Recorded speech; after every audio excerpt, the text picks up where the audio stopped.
अस्सलामुअलैकुम नाज़रीन। अज दा प्रोग्राम पंजाबी जुबान विच खबर नईम हाशमी ऑफिशियल जदों दा वजूद च आया, ये पहला प्रोग्राम है जिहड़ा मैं तड़का लाने वास्ते पंजाबी च तुहानूं सुणावांगा। अज दा उनवान है एक कहानी होर आलम लोहार दी। आलम लाहौर की एक नवी कहानी, और मैं ये दसन लग्या खुशी महसूस करांगा कि खबर नईम हाशमी ऑफिशियल ते हुण तक जिन्नियां भी कहानियां तुसीं सुनियां ने वेखियां ने, उन्हां च सब तो ज़्यादा जिहड़ी कहानी पसंद की गई वो आलम लोहार होना दे बारे च सी।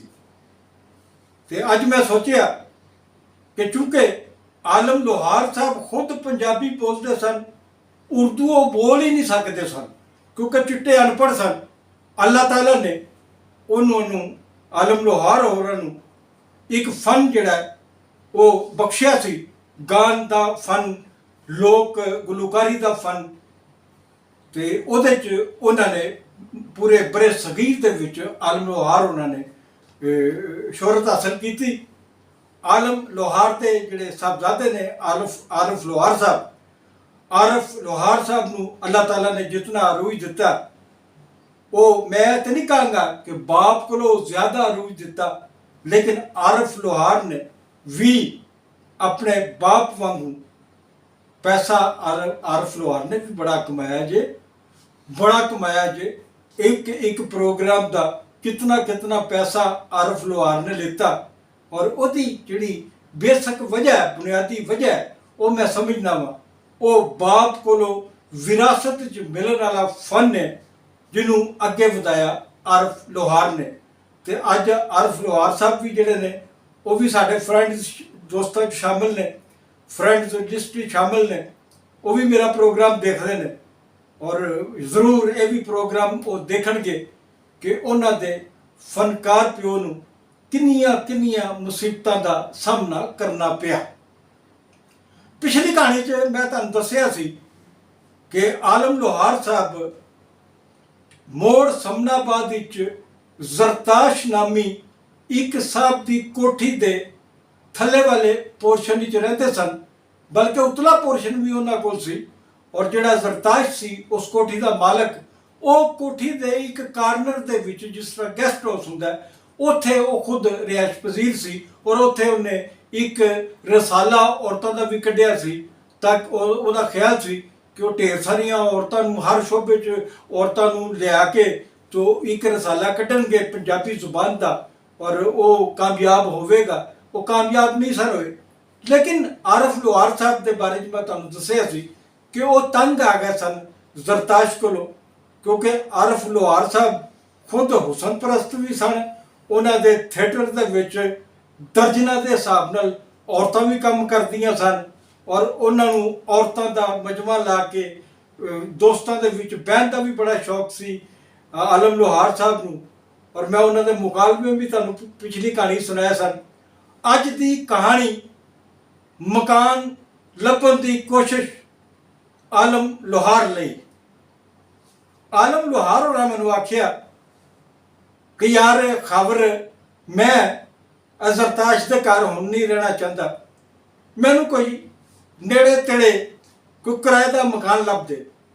मैं आलम लोहार नूं लाला जी कहना सा, तो मैं आखिया लाला जी मैं तुहाडे वास्ते किराए का मकान कोई चंगी जगह ते लभण की कोशिश करना वा। कई हफ्ते मैं पैदल चलना हुंदा सा उस जमाने दे विच, ते समनाबाद विच भी बड़ी अवारागर्दी करदी सी। तो मैं जिधरों भी लंघना सा मैं देखना सा, या कई दोस्तों ने भी आखिया कि आलम लोहार साहब लई एक किराए का मकान चाहिए। एक दिन नाजरीन मैं नवे मजंग तो शमा सैनमे अल पैदल टुर रहा सा, तो रस्ते च एक एरिया आता है जिसका नाम है रसूल पार्क। रसूल पार्क का एक छोटा जिहा अपना पार्क भी है। पार्क के बिल्कुल सामने एक मैनूं बोर्ड लगा नज़र आया, बोर्ड ते लिखिया होया सी मकान किराए लई खाली है। तो मैं लोगों को पूछया कि इस जिहड़ा मकान है किराए का खाली है, इहदा मालक कौन है। उन्हें आख्या, मैनूं लोकां दस्सिया कि नाल दे मकान वाला जिहड़ा है उही मालक है इस मकान का भी। मैं नाल दा बूहा खड़काया तो अंदरों एक साहब निकले। मैं क्या भाजी मकान किराए लिए चाहिए, खाली है। उन्हें आख्या हाँ जी खाली है। मैं क्या कितना किराया है। उन्हें कहा पहले मकान वेख लो। मैं मकान वेखिया, ये 4-5 कमरिया का एक खूबसूरत नवा बनया आया मकान सी। उस जमाने च उस मकान का किराया उस साहब ने मैनू 100 रुपये दसिया महीने का। मैं जो जिन्होंने जमानिया की गल करन दिया, उन्होंने जमाने च बहुत अच्छा मकान 17 रुपये च भी मिल जाता सी। लेकिन मैं सोचा कि 100 रुपये जोड़े ने आलम लोहार वास्ते ते ज़्यादा नहीं गए।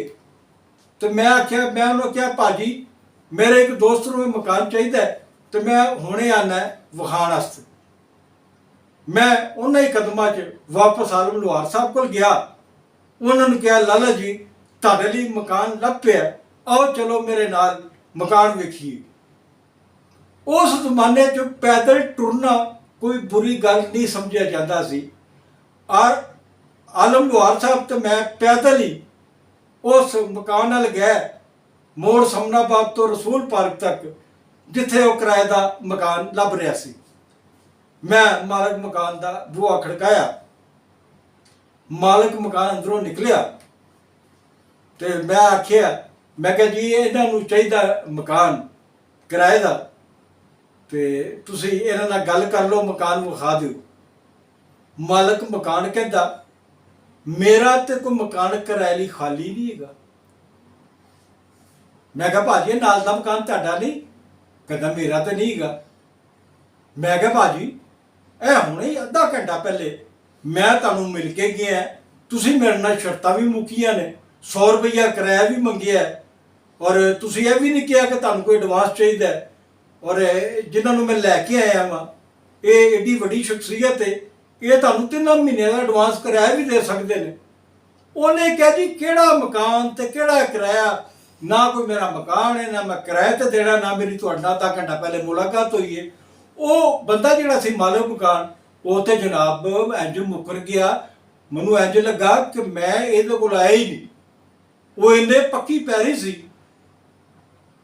उसदे बाद जो मैं उस बंदे नाल बहस शुरू की, वो बंदा मैनू आलम लोहार कोलों थोड़ा जिहा परे लै गया तो मैनू कहता कि तुसी आलम लोहार नूं लैके आए हो, तुहाडा की ख्याल है कि इहनूं मैं पछाणदा नहीं? मैं PTV दे विच इहनूं 100 वारी वेखिआ, लोगों ने तो मेलिਆਂ ते वेखिआ होएगा, मैं PTV दे प्रोग्राम देखे हुए हैं और मेलिਆਂ च गांदा गूंदा भी है। मैं कहा जी ये बड़ी वड्डी शख्सियत ने, जिहड़ी बरतानिया की मलका है ना, वो मलका ने भी इन्हों अपना मेहमान बनाया सी, और दुनिया के बड़े बड़े बड़े मुल्क जा चुके ने। मैं आलम लोहार साहब की तारीफ कर रहा था तो बंदा मैनू कह रहा सी भाजी मैं इनू मकान किराए ते नहीं देना। मैं कहा भाजी वजह की है? कहता जी इनू मैं मकान देता किराए ते, ये तो घरों सारी रात चिमटे की तो ढोलकी की आवाज़ आनी है, मेरिया जवान धियां मेरे जवान बच्चे ने, मैं अपने बच्चे खराब करने ने। नाज़रीन ये सी आलम लोहार की एक नवी कहानी, और मैं उम्मीद रखना कि तुहानूं भी ये कहानी बड़ी पसंद आई होएगी। अज दे फनकारां लई बड़ा आसान है पैसा कमाना, बड़ा आसान है सब कुछ करना। आरफ लोहार वास्ते डिफेंस कोठियां लाना कोई मुश्किल काम नहीं। आलम लोहार नाल होरां दा अपने ही रुझान नहीं सी हैगा कि वो ज़ाती मकान बनावन, क्योंकि वो पंछियों के वांगू कदी किसी शहर, कदी किसी पिंड, कदी किसी कस्बे, पता नहीं पूरा पाकिस्तान वो चलते रहते सन, चलते रहते सन, सफ़र करते रहते सन, मेलियां जाते सन, थिएटर लाते सन, पैसा कमाते सन। इस तरह अचानक एक ट्रैफिक हादसे च आलम लोहार होरी साढ़े कोलों विछड़ गए सन। अज लई इन्ना ही नाज़रीन, तो मैं ਜਾਂਦਿਆਂ गुजारिश करांगा कि मेरे चैनल खबरनीम हाशमी ऑफिशियल ਨੂੰ सबसक्राइब करो, लाइक करो। बड़ी बड़ी बड़ी मेहरबानी।